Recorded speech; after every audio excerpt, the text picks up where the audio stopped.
પાઠ 2 ફાટેલી નોટ.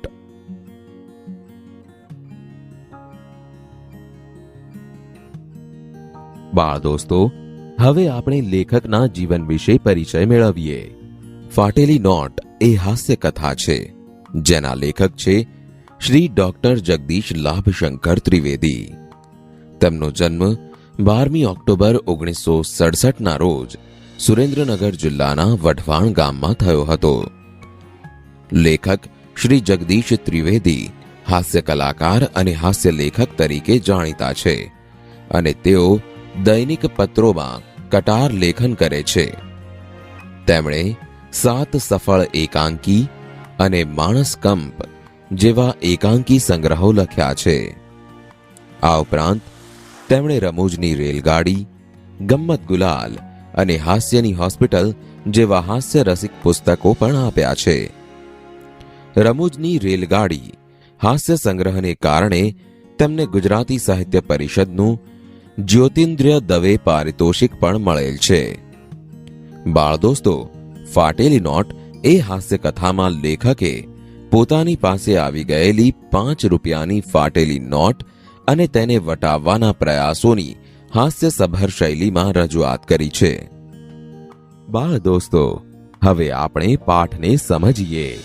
ઓખાથી આવતો અને મુંબઈ જતો સૌરાષ્ટ્ર મેલ સુરેન્દ્રનગરથી રાત્રે 7:45 વાગે ઉપડે છે. આ ટ્રેનમાં મુંબઈ જવા માટે હું રિક્ષામાં બેસીને રવાના થયો. રસ્તામાં આવતું ફાટક બંધ હોવાથી સ્ટેશન પહોંચ્યો ત્યારે ગાડી આવી ગઈ હતી. મારો અનુભવ છે કે મારે જે દિવસે બહારગામ જવાનું હોય ત્યારે ટ્રેન સમયસર આવી જતી હોય છે. વળી જે દિવસે ખિસ્સામાં ટિકિટ ન હોય ત્યારે ચેકિંગ વાળા અવશ્ય આવતા હોય છે. મેં રિક્ષા ચાલકને ઉતાવળથી 20ની નોટ આપી અને ગભરાયેલા અવાજે 5 રૂપિયા ઝડપથી પાછા આપવા જણાવ્યું. રિક્ષા ચાલકે આમ મને ઘાંગો થયેલો જાણી લાગ જોઈને સોગઠી મારી. એના પાસે લાંબા સમયથી હશે એવી 5 રૂપિયાની ફાટેલી નોટ મને પધરાવી દીધી. મેં નોટ સામે જોયા વગર માત્ર ગાડી સામે જોઈને ચાલુ ટ્રેને મારા ડબ્બામાં વિજય પ્રવેશ કર્યો. મારા નામથી આરક્ષિત બર્થ ઉપર હું બેઠો. પછી મેં હાથમાં રહેલી નોટ સામે જોયું તો મારા ચહેરા ઉપર ગાડી મળી ગયાનો આનંદ હતો, તેના સ્થાને ફાટેલી નોટ આવી ગયાનો આઘાત છવાઈ ગયો. માથા ભારે ભાડૂત ભટકાઈ ગયા પછી જે ચિંતા મકાન માલિકને થાય અથવા કોઈ પણ જાતની લાયકાત વગરનો પુત્ર ઉંમર લાયક થાય પછી જે ચિંતા પિતાને થાય તેવા પ્રકારની ચિંતા મને થવા લાગી અને હું વહેલામાં વહેલી તકે ફાટેલી નોટ વટાવી નાખવાની વેતરણમાં પડ્યો. લખતર સ્ટેશનથી બૂટ પોલીસ વાળો મારા ડબ્બામાં ચડ્યો. એકવાર અમેરિકાના ભૂતપૂર્વ પ્રમુખ અબ્રાહમ લિંકન પોતાના બૂટને જાતે પોલિશ કરતા હતા. આ જોઈને તેમના સેક્રેટરીએ પૂછ્યું, તમે તમારા બૂટને પોલિશ કરો છો? ત્યારે રમૂજી સ્વભાવના લિંકન બોલ્યા, તમે બીજાના બૂટને પોલિશ કરો છો? હું લિંકન જેટલો મહાન નથી, છતાં મારા બૂટને જાતે પોલિશ કરું છું. હજુ કલાક પહેલા જ બૂટ પોલિશ કર્યા હતા, છતાં ફરીથી આપ્યા. બૂટ સાથે સૂચના પણ આપી કે મોઢું દેખાય તેવા ચકચકિત થવા જોઈએ. પોલિશવાળાએ કહ્યું, સાહેબ, તમારા મોઢામાં ખાસ કશું જોવા જેવું નથી, છતાં મોઢું જોવું જ હોય તો રેલવેએ અરીસા રાખ્યા છે. બૂટમાં મોઢું દેખાશે નહીં, માટે તમે કહો તો પોલિશ કરું. મારે ફાટેલી નોટ વટાવવી હતી એટલે હું ગમ ખાઈ ગયો. એ પોલિશ કરી રહ્યો એટલે મેં પેલી ખાસ નોટ આપી. એણે નોટ હાથમાં લઈને તરત જ પાછી આપતા કહ્યું, સાહેબ, આ નોટ ફાટેલી છે, બીજી આપો. મારું હૃદય ધબકારો ચૂકી ગયું અને મારે 5નો સિક્કો આપવો પડ્યો. મારા માટે દુકાળમાં અધિક માસ જેવું થયું. વિરમગામથી ચણાની દાળ વાળો પ્રગટ થયો. હું કાયમ ઘેરથી જમીને નીકળું પછી મુંબઈ સુધી કશું ખાતો નથી, છતાં 10 રૂપિયાની દાળનો ઓર્ડર આપ્યો.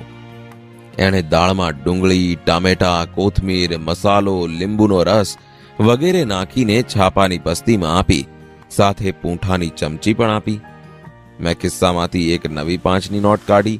ત્યારબાદ તેમાં ફાટેલી 5ની નોટ મૂકીને 10 રૂપિયા આપ્યા.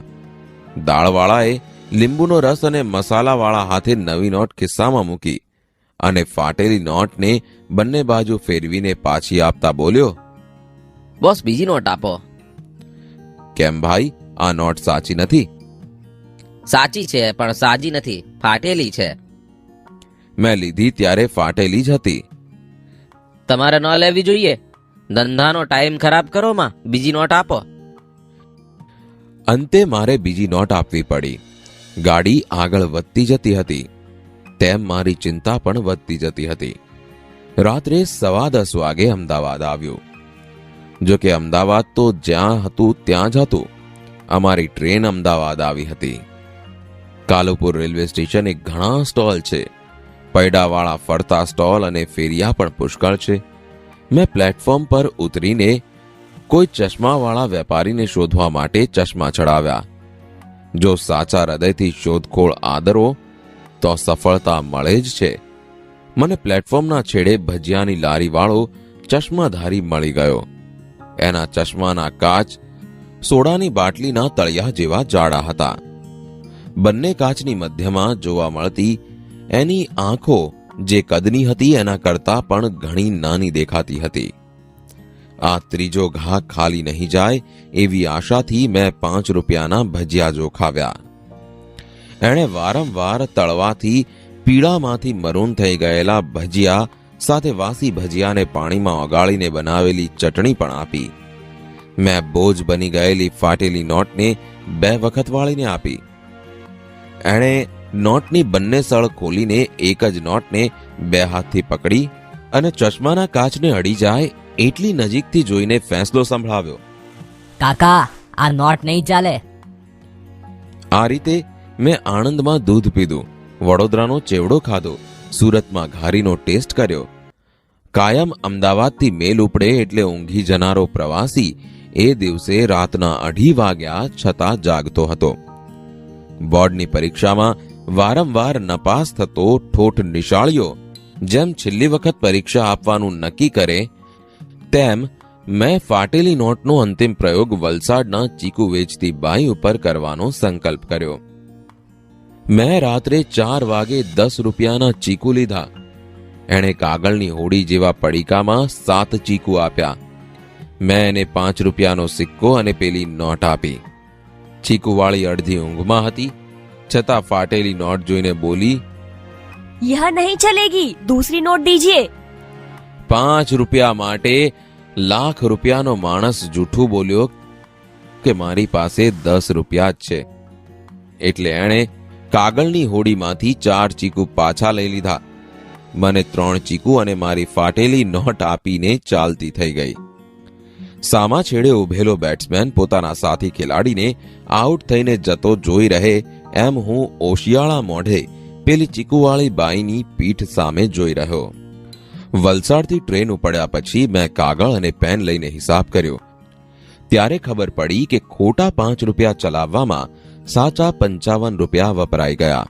છતાં ખોટા 5 રૂપિયા તો ઘર જમાઈ જતા. મેં 55 રૂપિયા બગાડ્યા.